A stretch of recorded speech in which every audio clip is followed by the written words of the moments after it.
जब तक बाबा साहब जीवित थे, कांग्रेस ने उन्हें अपमानित किया। दो दो बार उन्हें चुनाव हरवाया। कांग्रेस की पूरी सरकार उनको उखाड़ फेंकने में लगी थी।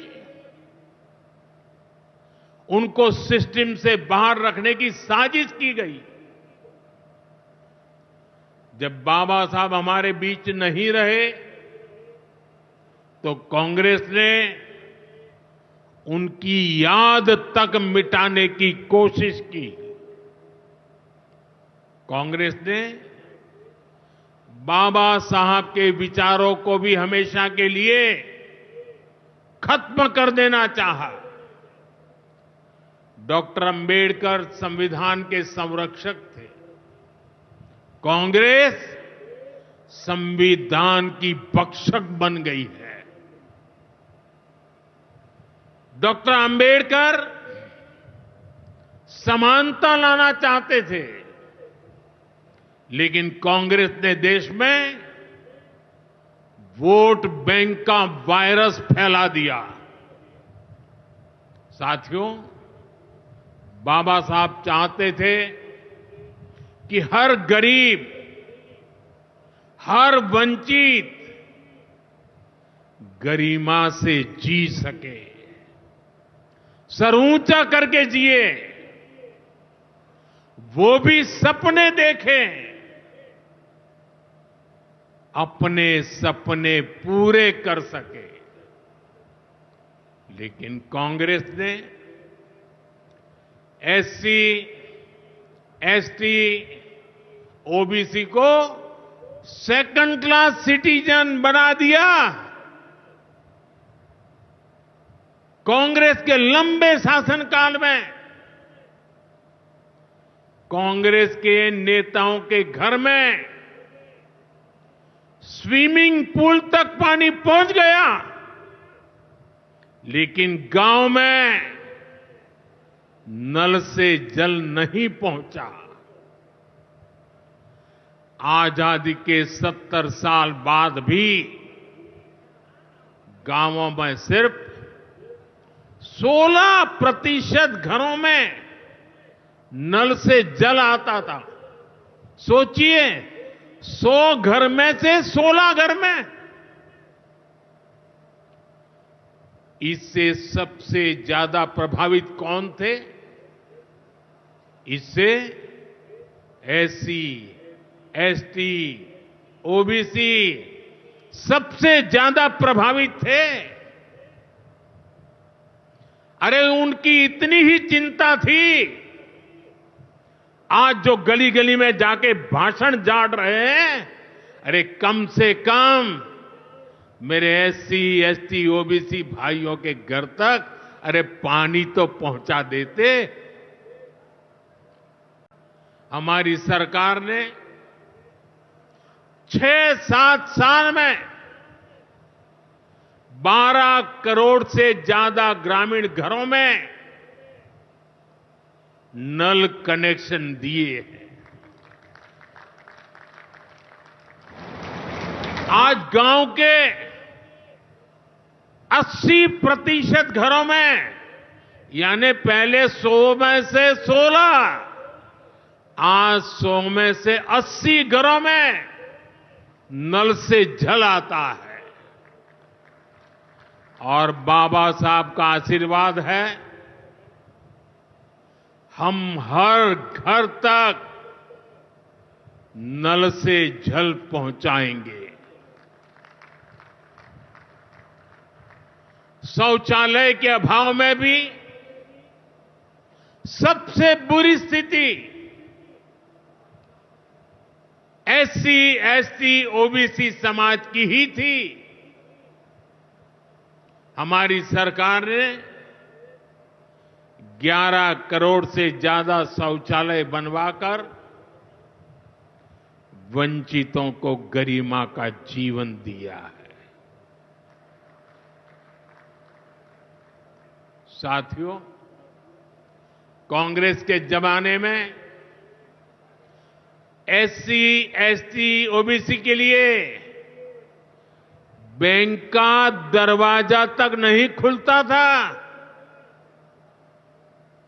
बीमा, लोन, मदद, ये सारी बातें सब सपना था। लेकिन अब जनधन खातों के सबसे बड़े लाभार्थी मेरे एससी, एसटी, ओबीसी के भाई बहन हैं। हमारे एससी, एसटी, ओबीसी भाई बहन आज गर्व से जेब में से रुपए कार्ड निकाल करके दिखाते हैं।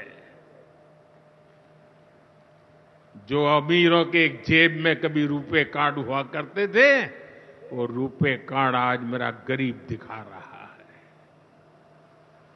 साथियों, कांग्रेस ने हमारे पवित्र संविधान को सत्ता हासिल करने का एक हथियार बना दिया। जब जब कांग्रेस को सत्ता का संकट दिखा, उन्होंने संविधान को कुचल दिया।